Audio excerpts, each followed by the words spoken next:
For more about the president's meeting with the Japanese Prime Minister, we are joined tonight by Ayako Doi. She is an associate fellow at the Asia Society and for 15 years was editor of Japan Digest. She joins us tonight from Washington. Thank you for being with us. This meeting comes at, it came about very interestingly. It was put together only last week, and it's a relatively brief get-together for these two leaders. So what can really be achieved? What's the significance? Well, significance of it is that it's the fact that it's happening at all. Mr. Aso is the first foreign leader to visit the White House since Mr. Obama became a president.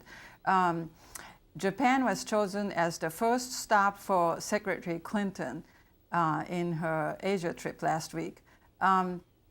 Japan was very worried about this administration coming in because it thought that Obama administration would be so focused on China and pass over Japan and ignore it.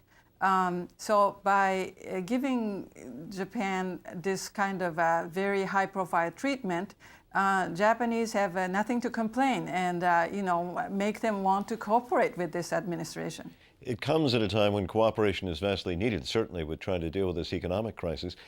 What is it the two countries can do for one another? I think they can do a lot. Japan still is the #2 economy in the world, even though China is catching up fast. And number one is, of course, the United States. So two countries together can solve a lot of things that requires a lot of funds, a lot of work, economy, environment, trade, whole bunch of things, and so they can accomplish a lot together. The question, though, may be that the viability of the Prime Minister's continuation of governance there in Japan. That's right. Prime Minister's support rate in the latest opinion polls are down to 11%. Everybody expects him to be gone in a few months. And we don't know exactly what kind of government will come in.